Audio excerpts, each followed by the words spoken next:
বিকেলে তোমরা বাচ্চাদেরকে কী দাও? আমি বিকেলে বাচ্চাদেরকে বিভিন্ন ধরনের ফাস্ট ফুড আইটেম করে রাখি, এগুলো গরম করে দিই। আজকে আমার বড় ছেলে বলতেছে আম্মু বুট খাবো। বুটটা কিন্তু ফ্রিজে আমার কড়াই ছিল।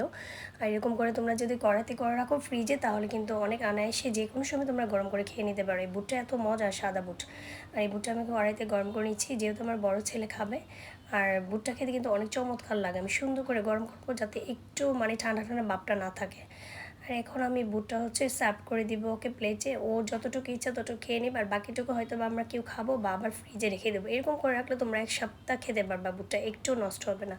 আর দেখো গরম করেছি, মনে হচ্ছে না যে আমি এটা আগে রান্না করে রাখছি। দেখা যাচ্ছে যে আমি একদম তরতাজা রান্না করেছি। আর দেখো কতটা সুন্দর হয়েছে দেখতে, খেতেও কিন্তু চমৎকার লাগে। এই যে দেখা যাচ্ছে তোমাদের কাছে এনে দেখো কত পরিমাণ মজার আর কত সুস্বাদু একটা বুট একটা আইটেম। আর এখন আমি একটু চা খাবো, যেহেতু বিকেলবেলা আমার চা খেতে কিন্তু ভীষণ ভালো লাগে। এখন আমি একটু 3 চামচের মতো চা পাতা দিয়ে দিচ্ছি, কারণ চাটা একটু গাঢ় না হলে খেতে মজা লাগে না। আমার চাটা হয়ে গেছে, আর এখন আমি গ্লাসে ঢেলে নিচ্ছি। আর এরকম 1 কাপ চা খেতে কিন্তু আমার কাছে ভীষণ ভালো লাগে। চার কালারটা দেখে কতটা সুন্দর আসছে, তোমরা তো দেখতেই পাচ্ছ। আমার মতো চাকুর কে কে আছো বলো? চা কে কে ভীষণ খেতে ভালোবাসো? আর চাটা দেখে কতটা চমৎকার হয়ে যায়, খেতেও কিন্তু ভীষণ ভালো লাগবে, দেখতেই তো পাচ্ছ।